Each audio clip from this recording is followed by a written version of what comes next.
స్వాగతం. ఐవేఆర్ టాక్స్లో భాగంగా మనం చాలామంది ప్రముఖులను ఇంటర్వ్యూ చేసి వారి యొక్క అభిప్రాయాలను అనుభవాలను మీతో పంచుకోవడం జరుగుతూ ఉన్నది. దీంట్లో భాగంగానే విశ్రాంత ఐఏఎస్ ఆఫీసర్స్ మాధవరావు గారు, అర్జునరావు గారు, ఎల్వి సుబ్రహ్మణ్యం గారు ఇటువంటి వారి ఇంటర్వ్యూస్ చేసి వాటిని పంచుకోవటం జరిగింది. అదేవిధంగా సామాజిక స్పృహతో పనిచేస్తూ ఉన్నటువంటి వివిధ వ్యక్తులను, ముఖ్యంగా దోర్బల ప్రభాకర్ శాస్త్రి గారు, వీరు సంస్కృత భాషను ప్రచారం చేయడంలో తన వంతుగా చాలా కృషి చేస్తున్నటువంటి వ్యక్తి. అదేవిధంగా చిల్కూరు బాలాజీ టెంపుల్ ప్రధాన అర్చకుడు రంగరాజన్ సౌందరరాజన్ గారు, ఇటువంటి చాలామంది వ్యక్తుల యొక్క ఇంటర్వ్యూస్ అన్నీ చేసి ఐవేఆర్ టాక్స్లో బ్రాడ్కాస్ట్ సెక్షన్స్లో ఉంచాము. ఎవరైనా కావాల్సి ఉంటే అక్కడ చూసుకోవచ్చు. ఈరోజు మన ముందున్నటువంటి వ్యక్తి శివనాగిరెడ్డి గారు. వీరు ఆర్కియాలజిస్ట్గా ఆంధ్రప్రదేశ్ రాష్ట్రంలో రిటైర్ అయినాడు. ఇప్పటికీ చాలా యాక్టివ్గా పనిచేస్తూ ఉన్నారు. ప్రధానంగా ఈ ఎపిసోడ్లో ఆంధ్రప్రదేశ్ అంటే అన్డివైడెడ్ ఆంధ్రప్రదేశ్, తెలంగాణ, ఆంధ్ర, రాయలసీమ ఏరియాలో బౌద్ధం ఏ రకంగా ముందుకు పోయింది, హైందవం ఏ రకంగా అభివృద్ధి చెందింది, ఆనాటి బౌద్ధ కట్టడాలు, ఆ పైన డెవలప్ అయినటువంటి ఆలయాలు, వీటన్నిటిని గురించి వీరి నుంచి తెలుసుకుందాం. నమస్కారం శివనాగిరెడ్డి గారు. Sir, thank you. శాతవాహనులు అరౌండ్ 2nd century BC కదా? ఫస్ట్ సెంచరీ బీసీ శాతవాహనులు వచ్చేంత వరకు హైందవ దేవాలయాలు లేవు. అప్పటి నుంచే ప్రారంభమైనవి. ఒకవేళ ఎక్కడన్నా ఉన్నాయా అని అంటే భావం లేకుండా పోలేదు. బికాజ్ శివుణ్ణి అది గుడి 2వ శతాబ్దపు అది కూడా 2వ శతాబ్దపు క్రీస్తుకు పూర్వం 2nd century BC. భారతదేశం మొత్తానికి మొట్టమొదటి శైవ క్షేత్రం, భారతదేశం మొత్తానికి. దాని తర్వాత మళ్ళీ రెండోసారి మనకు కనిపించేది, మనం హైదరాబాద్ నుంచి కర్నూలు వెళ్తుంటే బ్రిడ్జి రంగాపూర్ అని వస్తుంది. మన బ్రిడ్జి రంగాపూర్ అంటారు దాన్ని. అంటే మన పెబ్బేరు దాటంగానే కృష్ణ మీద బ్రిడ్జి దాటుతాం. మనకు ఎడం వైపున నిజాంకొండ కోట కూడా కనిపిస్తుంది నదుల మధ్యలో. అదిగో అక్కడ బ్రిడ్జి రంగాపూర్ అని ఉంటుంది. ఆ బ్రిడ్జి రంగాపూర్లో అది కూడా విలేజ్ మునిగిపోతుందని మా పురావస్తు శాఖ తవ్వితే 1978లో అక్కడ కూడా శాతవాహనుల కాలపు ఇటుక ఆలయం సదరంగా నిర్మించిన గర్భాలయంతో ఉన్నటువంటి ఆనవాళ్లు దొరికాయి. దాంతోపాటు శాతవాహనుల కాలపు పెద్ద ఇటుకలు, ఇంకా అప్పటి మట్టి పూసలు, ఇంకా శాతకర్ణికి సంబంధించినటువంటి నాణ్యం, శివలింగం దొరికాయి. అది పక్కాగా 1వ శతాబ్దానికి అప్పుడప్పుడే కోస్తా తీరమంతా కూడా తిసరణాలతో మారుమోగుతుంటే ఓం నమ శివాయ అన్న పంచాక్షరి మంత్రం మొట్టమొదటి. త్రిశరణాలంటే అది బౌద్ధంతో ధమ్మం సంఘం శరణం గచ్చామి అలా అన్నమాట. ఇక్కడ అంత తేడా వచ్చేసి బిగినైంది. ఇక 1వ శతాబ్దంలో ప్రారంభమైనటువంటి ఆలయ నిర్మాణం ఒకటి శాతవాహన కాలంలోనే. వెంటనే మళ్ళీ వీరాపురం, కర్నూలు జిల్లాలో 14 హిందూ దేవాలయాలు వచ్చాయి. 14 ఒకే క్లస్టర్ కర్నూలు జిల్లాలో 14. ఒక చిన్న విషయం, దేవాలయాలు ఆంధ్రదేశంలో 1-2 శతాబ్దాలకు ముందు లేవు. ఒకటి గుడి మల్లాపురం తప్పితే ఇంకొకటి లేదు. దేశంలో కూడా ఎక్కడా లేవు. రెండవది, ఆలయాలంటూ మొదలైనవన్నీ కూడా శైవాలయాలైనా అప్పటికి వైష్ణవ సంప్రదాయం వచ్చిందంట. మళ్ళీ మనకి 3వ శతాబ్దం వచ్చేంత వరకు లేదు. సో ఫస్ట్ హైందవ సాంప్రదాయం అంటే శైవ ఆలయాలతోనే మొదలైంది. ఓకే. దెన్ ఆంధ్ర ప్రాంతంలో, అంటే ఆంధ్ర అన్నప్పుడు నేను తెలంగాణ, ఆంధ్ర రెండింటినీ కలిపి తెలుగు ప్రాంతంగా చెప్తున్నాను. బౌద్ధ ఆరామాలు, బౌద్ధ స్ట్రక్చర్స్ ముందొచ్చాయా, ఈ శైవాలయాలు ముందొచ్చాయా? ఆ పాయింట్ అంటే శాతవాహనుల కాలంలో కూడా ముందు బౌద్ధ స్తూపాలు అయినాయా, ఆలయాలు అయినాయా, ఆర్ రెండు సైమల్టేనియస్గా అయినాయా? సైమల్టేనియస్గా అంటే నేను చెప్పేది మెజారిటీ ఆఫ్ ద ఆరాధనా స్థలాలన్నీ కూడా బౌద్ధం, మెజారిటీ. ఇది 1-2 వైదిక బ్రాహ్మణ ఆలయాలు, 1-2. ఇక ఇది ఇక్ష్వాకుల కాలంలో అది నెక్స్ట్ వద్దాం. అంటే శాతవాహనులు అయిపోయిన తర్వాత వచ్చినటువంటి ఇక్ష్వాకులు, బృహత్పలాయనులు, వీళ్ళంతా వైదికాన్ని బాగా ప్రోత్సహించారు. బట్ శాతవాహనుల వరకు మాత్రం శైవానికి సంబంధించిన ఆలయాలు ఉన్నాయి, కానీ ఎక్కువ బౌద్ధ ఆరామాలు అవే ఉన్నాయనేది మీరు అంటున్నారు. అంటే నేను నా క్లారిటీ కోసం అడుగుతున్నా. 90% అవైతే 10% ఇది నేను ఏదో ఆ మతాన్ని లేదు ఇది మనం ఇక్కడ అసలు మతాల గురించి మాట్లాడటం లేదు. మనం ఆబ్జెక్టివ్ హిస్టారికల్ ఇన్ఫర్మేషన్ ప్రజలకు ఇవ్వటం కోసంగా ట్రై చేస్తున్నాం అంతే. సో ఓకే, సో ఇవి అప్పుడు వచ్చినటువంటి 2-3 శివాలయాలు. ఒకటి మనకి బ్రిడ్జ్ రంగాపూర్లో ఒకటి ఒప్పించింది, గుడిమల్లం, అది శాతవాహనులకు ముందు కదా, ముందు కాలానికి సంబంధించి. అంటే మౌర్యుల కాలంలో దాటిన తర్వాత మౌర్యుల అనంతర కాలంలో శాతవాహనుల కంటే ముందు అక్కడ ఆలయం అక్కడ ఆలయం అయింది. శాతవాహనుల టైంలో ఈ బ్రిడ్జ్ రంగాపూర్ దగ్గర ఉన్న సేవ ఆలయం తప్పితే ఇంకేవి సేవాలయాలు లేవా? అని దాని తర్వాత ఐకే శర్మ గారు 1981 ప్రాంతంలోనే మళ్ళీ పల్నాడు జిల్లా నకరికల్ సమీపంలో ఉన్న చేజర్ల అని ఉంది. అది కూడా ఒక రాజవంశం 4వ శతాబ్దంలో రాజధాని, అది ఆనందగోత్రులకి. అక్కడ ఆయన ఏం చేశారు, ఆ కపోతేశ్వర స్వామి దేవాలయం చుట్టూ ఆలయం లోపల తవ్వకాలు చేపట్టారు.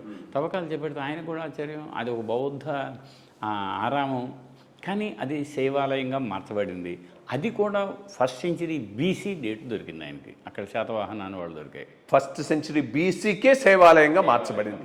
అదే అక్కడ సిబి చక్రవర్తి స్టోరీతో నేను చూచాను. చాలా ఉంటాయి అక్కడ, ఒక ఆలయం కాదు. సో కాబట్టి మనకేమైంది, రాన్ రేపు కూడా మళ్ళీ పురావస్తు ఆధారాలు కొత్తగా వెలుగు చూస్తే ఇప్పటికున్నటువంటి ఈ ఆధారాలు మళ్ళీ మార్పుకు కూడా గురి కావచ్చు.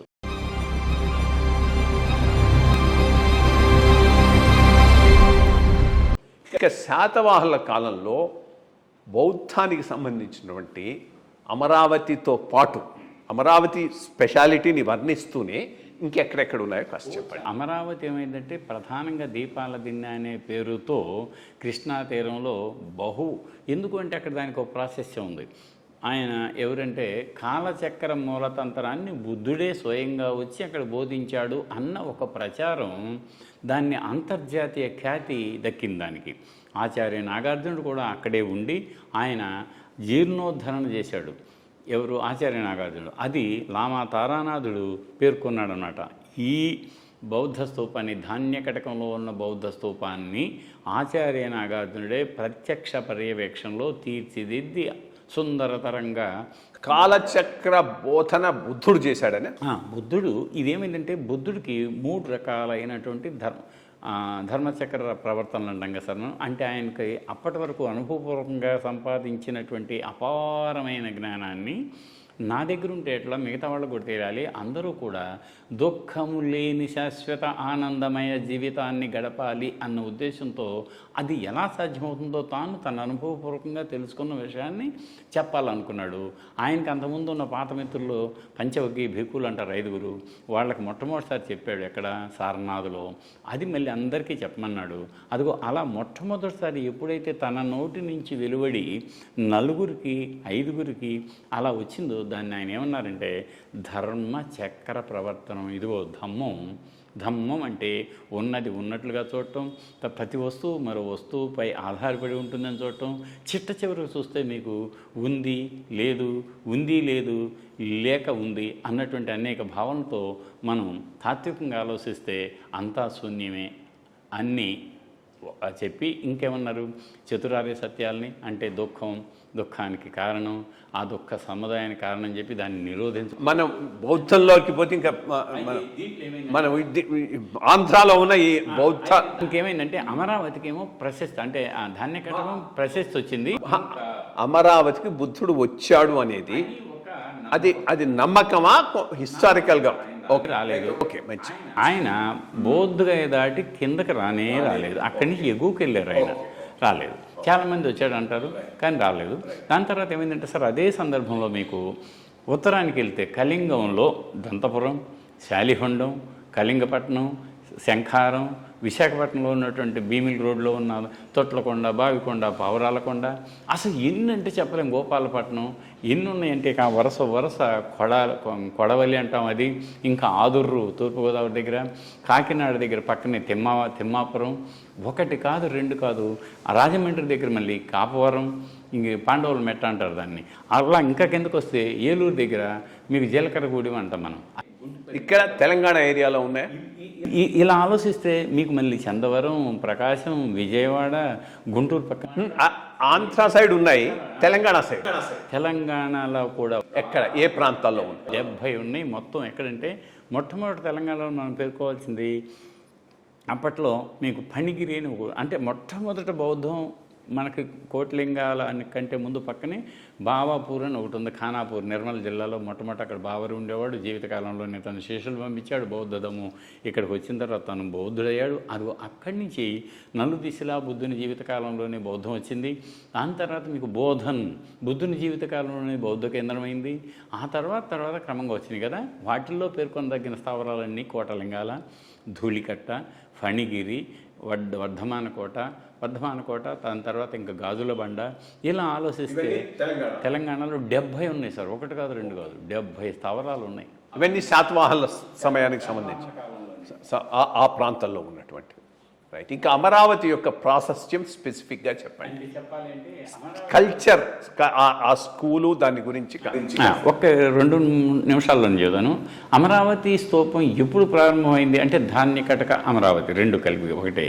ఎప్పుడైంది అంటే కల్నల్ కాలిన్ మెకంజీ 1796-7లో మొట్టమొదటిసారి అక్కడికి వచ్చినప్పుడు తాను అక్కడ ఉన్నటువంటి పరిస్థితులన్నీ చూసి ధాన్యకటకం దగ్గర తాను తవ్వకాలు చేపట్టిన తర్వాత ఇక వరుస పెట్టేసి 1816, 1845 అలా అనేక దశల్లో తవ్వకాలు జరిపినప్పుడు ఏమైంది, అనుకోని అసలు అపూర్వమైనటువంటి శిల్ప సంపద, బుద్ధ ధాతుపేటికలు, అనేక రకాల నాణ్యాలు, ఇక అంటే ఆనాటి జనజీవన విధానాన్ని ప్రతిబింబించి అప్పటి వైభవోపేత జీవన పద్ధతులకు సంబంధించినటువంటి అనేక ఆనవాళ్ళు, అలాగే బౌద్ధ ధమ్మం అత్యంత పతాక స్థాయిలో ఉంది అని చెప్పడానికి సంబంధించిన ఆనవాళ్ళు, ఇంకా ధరణికోటకు కృష్ణానది నుంచి లోపలికి రేవుపట్నం, అది ఆ రేవుపట్నం నుంచి లోపలికి ఒక డాక్ యార్డు, కోట వరకు కెనాల్ తీశారు, లోపలికి వెళ్ళిపోతాయి అన్ని వరదలు వచ్చినప్పుడు సముద్రం నుంచి. అట్లా ధాన్యకటకం అనేది ఆ రోజుల్లో భారతదేశ ప్రధాన నగరాల్లో ఒకటిగా వెలసిల్లింది. అయితే మూలం ఎప్పుడు అని ఆలోచిస్తే అక్కడ జనపద నాణ్యాలు కూడా దొరికాయి. అంటే మనకి మౌర్యుల కంటే ముందు నాణ్యాలు దొరికాయి, మౌర్యుల నాణ్యాలు దొరికాయి. మౌర్యులు అనంతర శాతవాహనం ముందరి సదవంశీయుల కాయిన్స్ దొరికాయి. శాతవాహనులు చెప్పే ప్రసక్తి లేదు, ఎందుకంటే అప్రతిహత శాతవాహన చక్రవర్తి గౌతమీపుత్ర శాతకర్ణి సామాన్య శకం 60 నుంచి 90 వరకు తాను అదే రాజధానిగా చేసుకుని పరిపాలించాడు. ఆయన కొడుకు పులుమావి కూడా అక్కడి నుంచే రాజ్యం వెళ్ళాడు.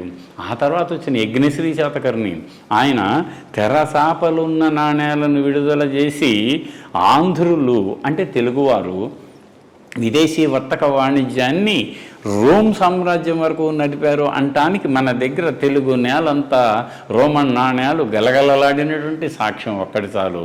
అలా సర్వోన్నత నాగరికత వెలసిల్లి ఆర్థికంగా పరిపుష్టి కలిగి ఎక్కడ చూసినా ఎప్పుడూ పంటలు పండే నేపథ్యంతో పండిన పంటంతా ఒక చోట కుప్పగా పోస్తే దాన్ని ధాన్యకటకం అనే పేరు సంతరించుకుంది. అది అంతకుముందు అది ధమ్నకడ అంటే ధమ్మ బౌద్ధ ధమ్మానికి కేంద్రం అన్న అర్థంతో అది ఉండేది.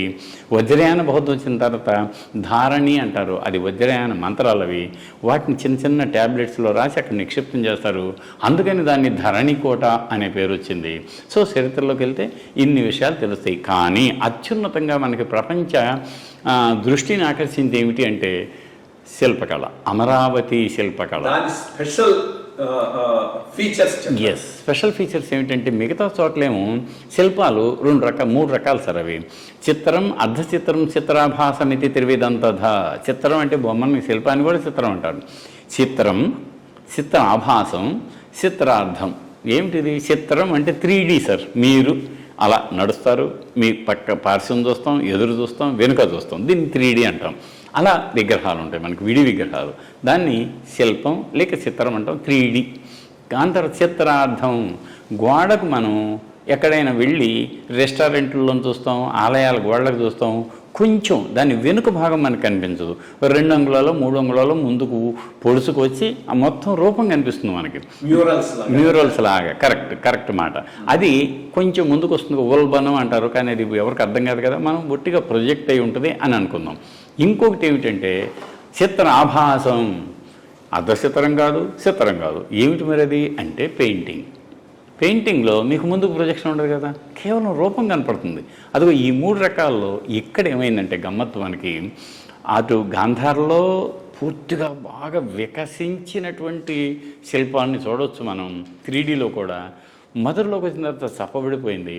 కానీ ఈ రెండిటితో పోలిస్తే దేశీయంగా తయారైన శిల్పకళల్లో మేటి సాటిరానటువంటి శిల్పం అమరావతిలో తీర్చిదిద్దబడింది.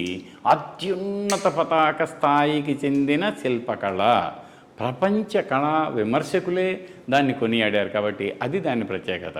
ఏమిటి ఇంకా అంటే మనిషిని కేవలం ఎదురు కాదు, పక్క కాదు, అసలు మీరు ఇలా మెలిక తిరిగిన బొమ్మలు కూడా ఉన్నాయి. అసలు ఒకటి బుద్ధపాద వందనం అని ఉంటుంది సార్. బుద్ధపాద వందనంలో స్త్రీలు వాళ్ళు అలా ఎలా వంగి తమ భక్తి పారవస్యాన్ని ప్రదర్శింపజేశారో అది వాళ్ళ గొప్పతనం కాదు, కానీ ఆ బొమ్మల గొప్పతనం శిల్పి యొక్క గొప్పతనం. అది అమరావతి శిల్ప విలక్షణ వైవిధ్యం.